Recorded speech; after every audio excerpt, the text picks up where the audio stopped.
Bonjour à tous et bienvenue pour ce live NFP, les Non-Farm Payroll. Ce sont les chiffres de l'emploi américain, ce sont des chiffres mensuels d'une importance clé pour la politique monétaire américaine, notamment en vue d'une hypothétique hausse de taux aux États-Unis en fin d'année, au mois de décembre. Pour l'instant, cette probabilité de hausse de taux est pricée par les Fed Funds avec une probabilité donc de 64%. Le chiffre de cet après-midi va nous donner plus de renseignements sur l'état de l'économie américaine et notamment du marché de l'emploi. Si le chiffre est très bon, eh bien, il plaide pour une économie robuste et donc pour une hausse de taux qui pourrait tirer le dollar à la hausse.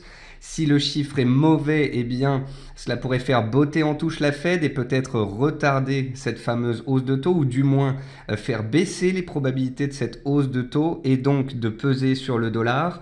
Mais bien évidemment, il y a des pièges.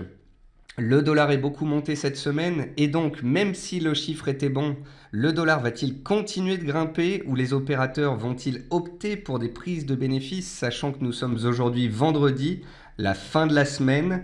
Donc voilà, nous allons parcourir ensemble les tenants et les aboutissants de cette statistique. Nous allons la suivre en direct. Je salue tous ceux qui viennent de nous rejoindre. Bonjour Loïc, bonjour Brigitte, bonjour Olivier, bonjour Sylvain, bonjour à tous. Marc me dit, que pensez-vous d'un ADP mauvais et d'un NFP annoncé meilleur? Marc, il y a peu de relations historiquement parlant. Si vous étudiez en fait l'ADP et le NFP, vous pourrez remarquer que parfois, malgré des publications d'ADP décevants, eh bien le NFP a été plutôt correct. Avant toute chose, avant de rentrer dans le vif du sujet, voici un avertissement sur les risques concernant le caractère purement informatif de cette présentation et les CFD. Je vous invite à en prendre note. Vous pouvez, comme d'habitude, utiliser les fonctions de chat et de questions-réponses en haut de votre écran pour pouvoir converser avec moi. Donc, le sommaire de cette émission, dans un premier temps, nous allons voir quels sont les chiffres attendus et leurs impacts potentiels, mais également les pièges. Nous allons ensuite passer en revue les actifs impactés en live et je répondrai à vos questions tout au long de cette émission. Alors, quelles sont les attentes au regard du chiffre du chômage mensuel américain ? Le nombre de créations d'emplois est attendu à 175 000 créations d'emplois contre 151 000 précédemment. Donc le mois précédent, le mois dernier, le chiffre était un petit peu inférieur à la moyenne. Nous allons voir si le chiffre ressort en ligne ou s'il ressort en dessous du précédent et ça n'aura absolument pas évidemment la même impact. Le taux de chômage américain, lui, est attendu stable. Je vous rappelle donc qu'il était remonté de 4,8 à 4,9% récemment. Et puis les salaires, qui sont une composante très importante. Les salaires sont attendus en hausse de plus 0,2%. Une hausse en ligne ou supérieure plaiderait pour une hausse de taux et donc une hausse du dollar. Inversement, si les salaires tombent inférieurs aux attentes, ça pourrait peser sur le dollar américain. Vous avez donc en dessous une copie du calendrier CMC Markets qui se trouve sur votre plateforme. À 14h30, on attend donc le taux de chômage, les salaires, le nombre de créations d'emplois et on attend également le taux de chômage au Canada pour ceux que cela intéresse. En théorie, je dis bien en théorie, un chiffre en ligne avec les attentes signifierait que le mois dernier, nous avons eu affaire à un trou d'air. Le mois dernier, on a eu 151 000 créations d'emplois et c'était un peu léger. Donc si on a plus de 170 000, plus de 175 000 créations d'emplois, ça plaide pour un trou d'air et ça veut dire que tout va bien. Si le chiffre est égal ou supérieur à 150 000 créations d'emplois, c'est-à-dire qu'il est au moins en ligne avec le chiffre précédent, c'est pas forcément un mauvais chiffre. Plus de 150 000 créations d'emplois peut être considéré comme bon pour l'économie américaine et la politique monétaire actuelle de la Fed, qui est une normalisation des taux. Donc plus de 175 000, ce serait très bon. Entre 150 et 175 000, le marché, je pense, ne saurait pas trop où donner de la tête. Si on est sous les 150 000 créations d'emplois, eh bien là, ça pourrait désappointer les opérateurs et ça pourrait avoir un effet de retour de flamme sur le dollar américain qui était haussier depuis 10 jours. Le dollar index a gagné 200 points. Attention aux pièges. La réaction première aux chiffres peut s'inverser rapidement et c'est même une habitude. On a souvent une réaction très rapide aux chiffres, une baisse ou une hausse, que ce soit sur le dollar ou les indices, mais c'est rarement dans cette direction-là que le marché va continuer d'aller par la suite. Donc il faut faire attention aux faux signaux. Je vous rappelle d'ailleurs que cette émission n'a pas pour but de vous faire trader en live une statistique d'importance qui engendre de la volatilité et des faux signaux. Ce serait dangereux de ma part. Le but de cette émission, c'est tout simplement à caractère éducatif, c'est de réussir ensemble à voir quelles sont les réactions du marché sur les indices, le forex, les matières premières.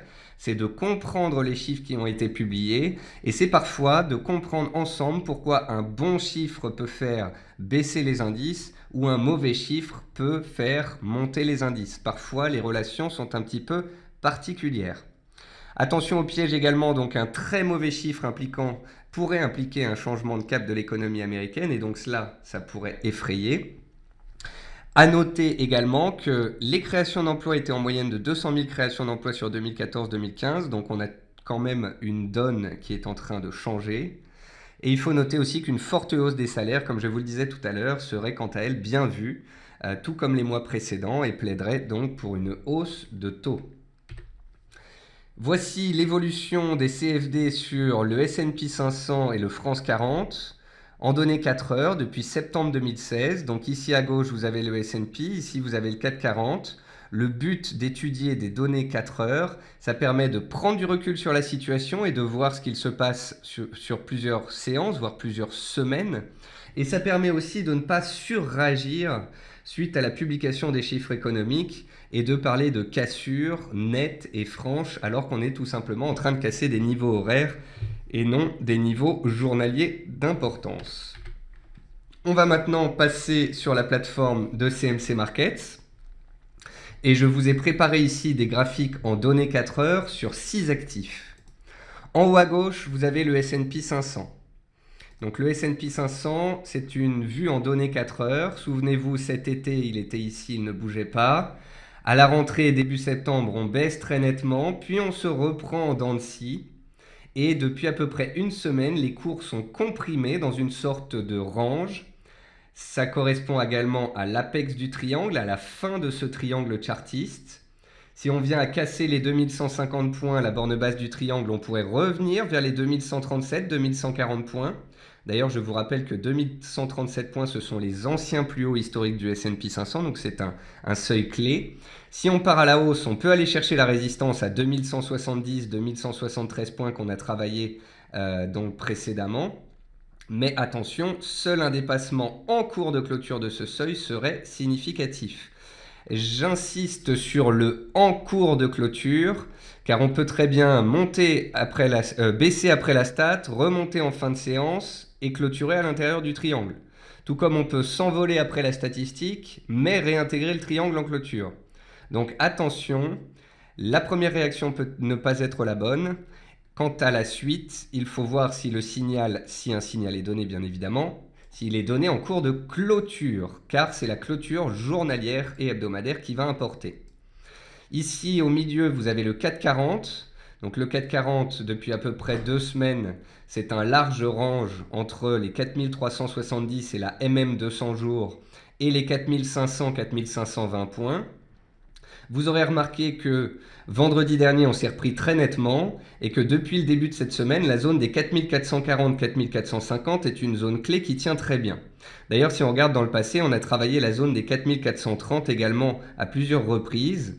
Je considérerais donc la zone support ici entre 4445 et 4430. Si on casse 4430 en cours de clôture, on pourra parler d'un signal baissier. Si on reste dans le range, c'est la neutralité qui l'emporte. Quant à parler d'un signal haussier, il faudrait casser les 4520. Je ne sais pas si ça peut arriver aujourd'hui, mais si tel était le cas, il faudrait en prendre note. Les marchés européens et américains sont pour l'instant soutenus, haussiers en données hebdomadaires et haussiers depuis le vendredi dernier, depuis le trou d'air sur les indices. Donc pour l'instant, on tient bien. On a assisté à des prises de bénéfices ce matin, une stabilisation avant le NFP, c'est tout à fait normal. Ici, à droite, vous avez le USD Yen qui monte depuis une semaine sans s'arrêter. Donc l'USD yen est monté d'une part parce que le dollar était fort et d'autre part parce que le yen était faible.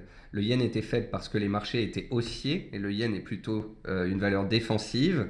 Et donc l'USD yen, on va voir très rapidement d'un coup d'œil si le dollar monte ou baisse. Si l'USD yen casse les 104,15, c'est que le dollar est très recherché. Si au contraire l'USD yen échoue sous cette résistance qui date de la fin du mois d'août, eh bien le dollar donc serait délaissé.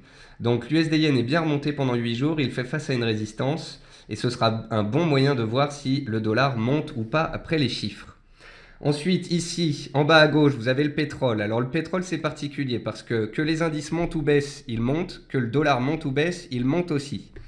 Ça fait 8-10 jours que le pétrole monte en ligne droite. Il a réussi à casser sa résistance ici à 49,70, qui correspondait à des plus hauts du mois de juillet.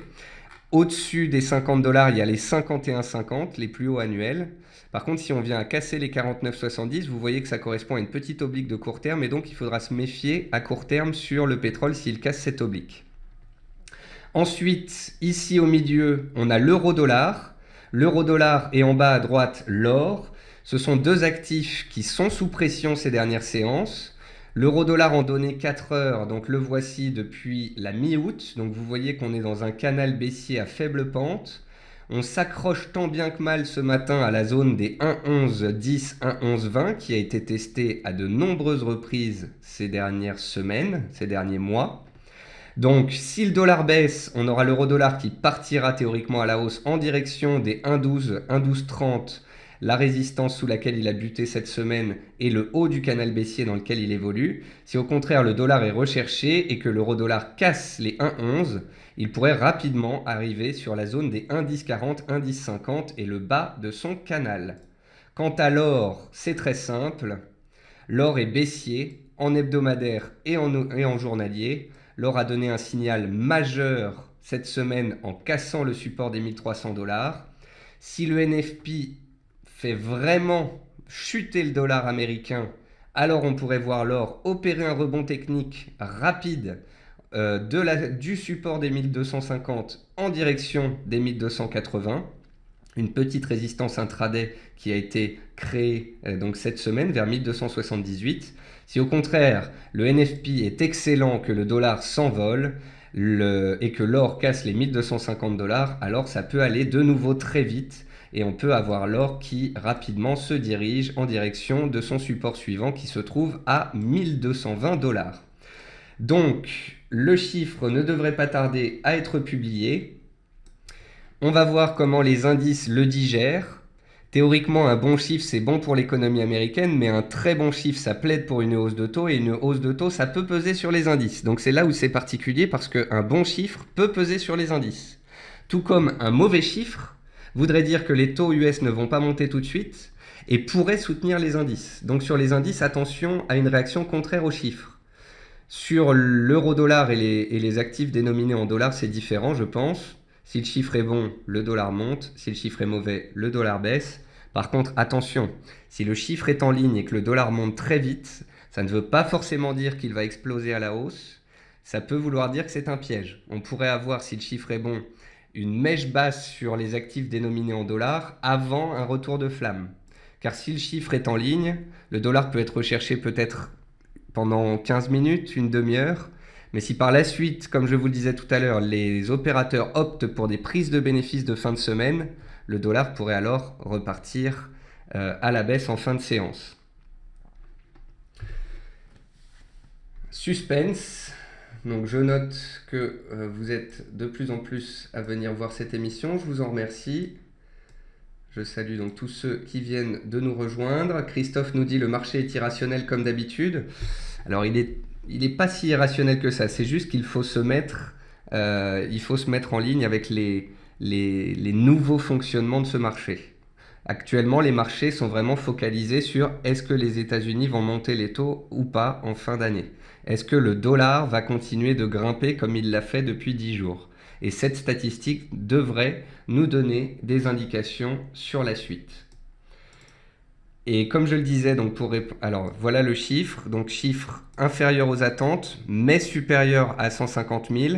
Donc parce que le chiffre est inférieur aux attentes et que le taux de chômage est monté, le dollar est sous pression. Et vous voyez l'or qui tient 1250 qui rebondit un peu, l'USD Yen qui baisse et l'euro-dollar qui monte un peu. Donc la première réaction des opérateurs en voyant ce chiffre de 156 000 créations d'emplois et de 5% au taux de chômage, c'est de dire le dollar a été un peu suracheté ces 10 derniers jours, le chiffre ne plaide pas tant que ça pour une hausse du dollar et une hausse de taux, donc à très court terme, petite réaction haussière sur les actifs dénominés en dollars et petite pression sur le dollar. Ça ne va pas forcément durer très longtemps. Pourquoi est-ce que le dollar ne sera pas forcément délaissé? Eh bien parce que 156 000 créations d'emplois, c'est pas si loin de 175 000 créations d'emplois. 150 000 créations d'emplois, comme je vous le disais tout à l'heure, c'est supérieur au chiffre précédent. Et ça reste un chiffre correct pour l'économie américaine. Si on avait 120 000 ou 100 000 créations d'emplois, eh bien cela ne serait pas bon pour les États-Unis. Mais 156 000 créations d'emplois, c'est correct. Donc parce qu'on a 156 000 créations d'emplois et un taux de chômage à 5%, les opérateurs se disent que la Fed est peut-être moins enclin à monter ses taux d'intérêt, et donc on a le S&P et le CAC 40 qui remontent. Ça, de toute façon, j'ai été clair là-dessus, et fondamentalement et techniquement, à court terme, les indices européens et américains sont haussiers.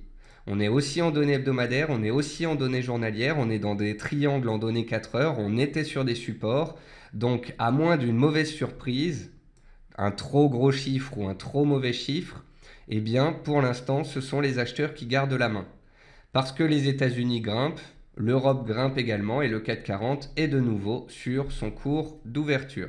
Après, comme je vous l'ai dit tout à l'heure, il faudra voir si le S&P arrive à casser cette fameuse zone des 2170-2173, auquel cas ce serait un véritable signal haussier, parce que si le S&P grimpe dans les premières heures de cotation US, qu'on arrive à 2170 et que ça ne passe pas, eh bien, on pourrait aussi continuer de rester dans une certaine neutralité. Les opérateurs pourraient attendre que le week-end passe pour voir ensuite lundi quoi faire.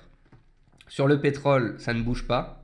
Le pétrole profite du dollar qui baisse un petit peu et le pétrole profite aussi de l'appétit pour le risque en général sur les indices. Donc le pétrole lui reste haussier tant qu'il est au-dessus de 49,70. Donc voilà, si on avait eu un chiffre à 200 000 créations d'emplois, ça aurait pu peser sur les indices. Si on avait eu un chiffre à 100 000 créations d'emplois, on aurait pu voir le dollar chuter fortement avec l'or et l'euro qui auraient rebondi très nettement. Là, ce qu'il faut que vous compreniez, c'est que c'est un chiffre qui n'est pas très élevé, qui est juste correct pour l'économie américaine, parce que ça repousse un tout petit peu les espoirs de hausse de taux, les indices apprécient et remontent, sans pour autant exploser à la hausse. Quant à la réaction de l'euro-dollar et de l'or, elle nous montre bien que dans un très court temps, pendant les 5, 10, 15 premières minutes suite à la publication du chiffre, parce qu'il est inférieur aux attentes, ça fait baisser un petit peu le dollar et donc on a un rebond technique de l'euro et de l'or. L'or a gagné 10 dollars entre son support et son plus haut et l'euro-dollar, lui, est passé de 1,11 à 1,1170, donc il a gagné, on va dire, 70 pips, mais en fait il en a gagné 30 après la statistique. Donc la réaction première des marchés, c'était le chiffre est inférieur aux attentes, le dollar recule un petit peu.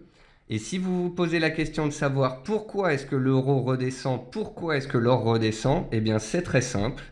La raison, c'est que 156 000 créations d'emplois, comme je vous le disais, certes, c'est un chiffre inférieur aux attentes, mais c'est un chiffre qui reste en ligne avec le précédent, c'est un chiffre qui reste en ligne avec les perspectives de la Fed. Et les perspectives de la Fed en fin d'année, c'est quoi? Eh bien, c'est de remonter les taux d'intérêt. Or, le chiffre qui vient d'être publié, 156 000 créations d'emplois, n'empêche pas du tout la Fed de monter ses taux. Et qui dit hausse de taux en fin d'année dit que le dollar restera privilégié et peut-être recherché par les opérateurs. Alors, si vous avez des questions, n'hésitez pas.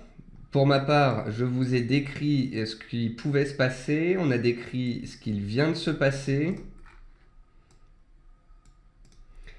J'espère que j'ai été compris dans mes explications. Donc, comme vous pouvez le voir, donc le S&P est monté sous sa résistance mais redescend. Le CAC 40 est remonté vers son cours d'ouverture mais on assiste à des prises de bénéfices. La raison en est simple. Les opérateurs constatent que le dollar n'est pas si vendu que ça.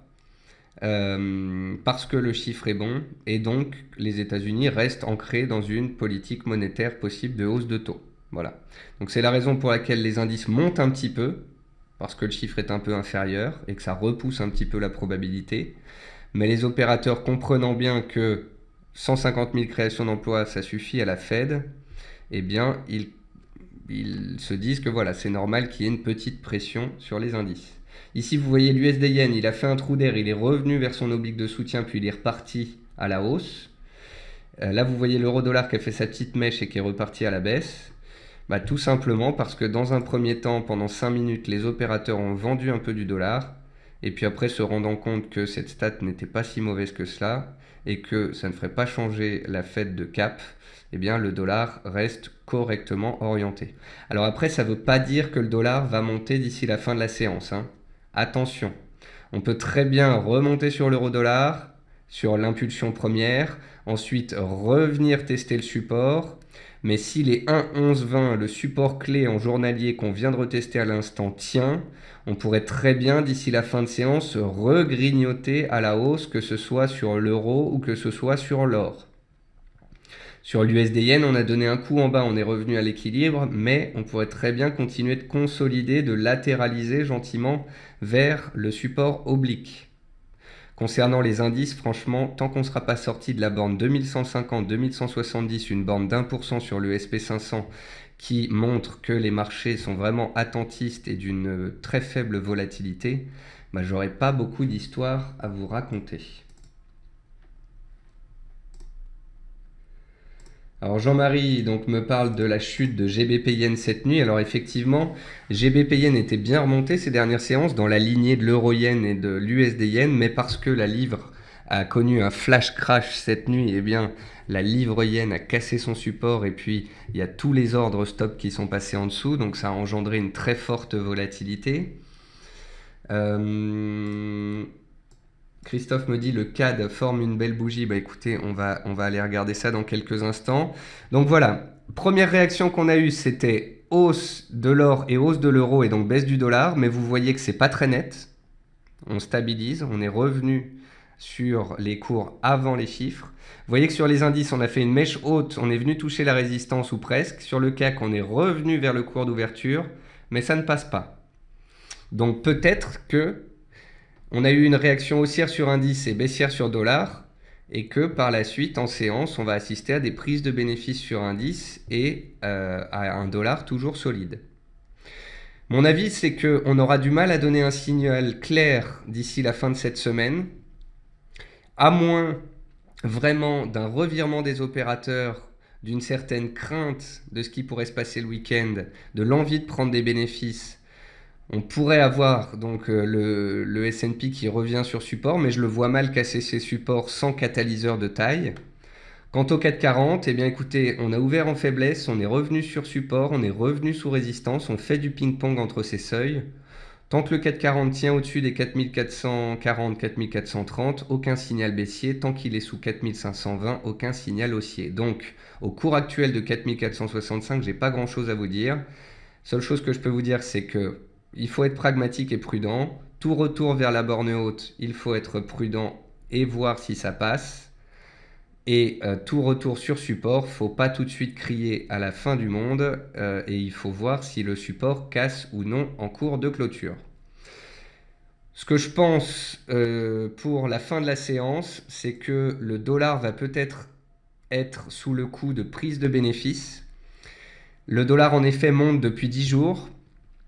Le chiffre n'est pas censé être un chiffre qui fait baisser le dollar très fortement, mais parce qu'on est vendredi, parce que le chiffre est un petit peu inférieur aux attentes, je pense que les opérateurs pourraient prendre des bénéfices sur le dollar américain et qu'on pourrait donc avoir une petite remontée en zigzag sur l'euro et sur l'or.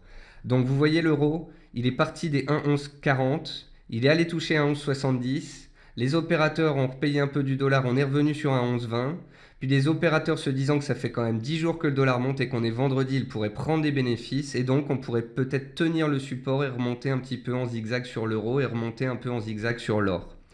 Par contre, n'oubliez pas que l'euro comme l'or sont dans des tendances baissières sur plusieurs jours. Si l'euro devait revenir début de semaine dans la zone des 1,12, 1,1240, il reviendrait en zone de résistance et il faudrait faire de nouveau attention. Si l'or réussissait à remonter péniblement vers 1275-1280, on serait de nouveau sous résistance avec des risques baissiers dans le sens des signaux qui nous ont été donnés en début de semaine sur le métal jaune. Pour l'instant, c'est le statu quo. Stabilité sur les indices, au milieu d'un range pour le CAC, à la fin d'un triangle sur le SP, le pétrole ne bouge pas. Et quant à l'euro et l'or, on assiste à des prises de bénéfices des vendeurs, à un petit rebond technique dû à des prises de bénéfices de fin de semaine sur le dollar, ce qui est tout à fait légitime. Je vais repasser sur ma configuration habituelle. Et je veux vous montrer ce graphique justement sur 10 jours du dollar index. Donc je vais fermer mes alertes. On va dans la rubrique devises. Et donc sur la plateforme de CMC Markets, dans la rubrique devises, vous avez le dollar index. Donc le dollar index, il faut bien comprendre que depuis 10 jours, il grimpe. Il faut bien comprendre qu'à moyen terme, il est dans une tendance haussière. Mais vous voyez qu'il est monté un peu haut, un peu vite. Ces 10 dernières séances. J'arrive pas à tracer quelque chose de propre. Ce qu'on peut constater juste, c'est qu'il y a une tendance haussière de fond. On était dans un triangle. On en est sorti par le haut hier jeudi. On s'est un peu envolé ce matin. Mais vous voyez qu'avec ce chiffre du NFP un peu inférieur aux attentes, eh bien, il y a des prises de bénéfices sur le dollar en fin de semaine. Le dollar pourrait donc consolider, peut-être revenir vers ses supports en début de semaine prochaine, ce qui pourrait permettre à la livre, à l'euro, à l'or de rebondir un petit peu à court terme contre le dollar. Par contre, attention, à moyen terme, le dollar reste haussier. La politique monétaire américaine reste une possible hausse de taux. Et donc, jusqu'ici, il ne convient pas d'être particulièrement baissier sur le dollar américain. Ensuite, on peut regarder le chandelier du jour sur l'USD CAD. Donc là, l'USD CAD, il est pile poil sous résistance. L'USD CAD, il a donc profité de la force de l'USD. Par contre, vous voyez qu'il n'arrive pas à monter très fort ces dernières séances, contrairement au dollar index, tout simplement parce que le CAD, le dollar canadien, est fort. Pourquoi le CAD est fort? Parce que le pétrole est fort. Donc là, on a un bel échec sous résistance de l'USD CAD.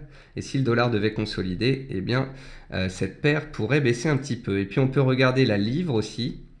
Donc la livre qui est baissière en mensuel, en hebdomadaire et en journalier. Donc la livre est dangereuse, je vous le rappelle, puisqu'il y a des effets d'annonce un peu tout le temps.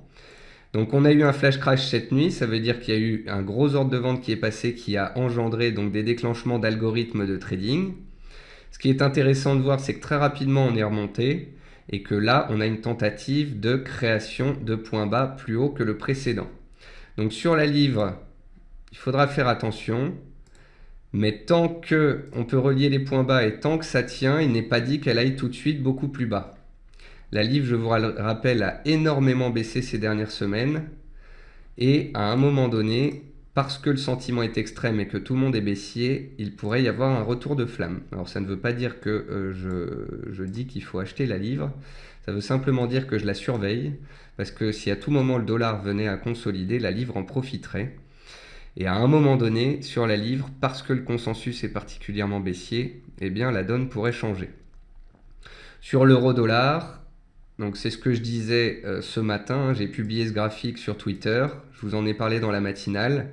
Je vous montrais qu'en fait l'euro-dollar, en cassant les 1,1120, était allé chercher les 1,11 ce matin et allé chercher en fait une oblique qui passait par tous les plus bas depuis à peu près 3 mois. L'euro-dollar est dans un triangle, à l'intérieur de ce triangle, il est dans un range. Et je disais ce matin sur Twitter, si le chiffre est inférieur aux attentes, alors on aurait eu un hypothétique piège sous les 1,1120 et on pourrait avoir un retour de flamme sur l'euro. Retour de flamme qui est en train d'avoir lieu puisqu'on a déjà repris 50 points depuis ce support. Alors je ne dis pas que l'euro-dollar va se retourner, va s'envoler. Je dis simplement qu'à court terme, pas de cassure pas de signal. Donc Paul me dit que les Fed Funds indiquent toujours 63% de probabilité de hausse de taux, donc c'est ce que je vous disais. Le chiffre a engendré des petits décalages lorsqu'il a été publié, mais la probabilité de hausse de taux pour la fin de l'année n'a pas bougé. Donc parce qu'on est vendredi, on assiste à des petites prises de bénéfices sur le dollar et à des rebonds sur l'or et l'euro. Mais c'est pas ce chiffre un petit peu inférieur aux attentes qui va faire basculer la donne et qui va faire baisser très fortement le dollar américain. Voilà. Quant aux indices boursiers, va falloir s'y faire. Les marchés savent que la Fed souhaite et pourrait monter les taux en décembre. Et donc, plus on approche du mois de décembre, plus cette éventualité sera pricée dans les marchés.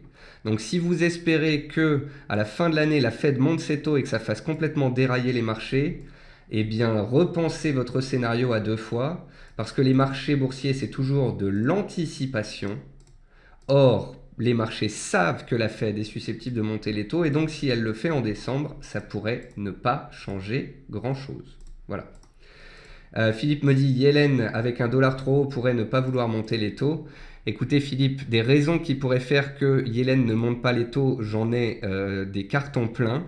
Les chiffres de l'emploi qui pourraient commencer à se retourner, les chiffres d'activité qui ne sont pas si bons, les chiffres de croissance qui ne sont pas non plus très reluisants. Donc pour moi, et de toute façon depuis un an, la Fed n'est pas dans une position où elle peut faire un resserrement monétaire long et violent. Elle est dans une situation où elle est piégée par ses fondamentaux et ses engagements. Les fondamentaux ne lui permettent pas de remonter les taux très nettement. Les fondamentaux lui permettent juste de continuer de rester ancré dans une hausse graduelle afin de ne pas brusquer les opérateurs ni les marchés obligataires. Voilà. Sur ce, écoutez, c'est la fin de cette émission. On a fait le tour des réactions de marché. Je vais maintenant préparer l'émission suivante qui est dans 1 heure à 15h45. À 15h45, on verra les mouvements intraday, les cotations des actions européennes, les secteurs en plus forte hausse et baisse. On verra le chiffre du jour, les statistiques en détail et les mouvements sur les actions américaines. Donc, pour ceux que je ne reverrai pas, je vous retrouve pour la prochaine matinale, en début de semaine prochaine. Ce ne sera pas moi lundi puisque je serai en déplacement, mais mes collègues feront la matinale et le quart d'heure US. Quant à moi, donc je vous retrouve soit dans 1 heure à 15h45 pour le quart d'heure US, la deuxième émission journalière de CMC Markets, tous les jours à 15h45, soit je vous retrouve avec grand plaisir mardi. Bon trading à tous, faites attention à vous et à tout de suite pour les autres.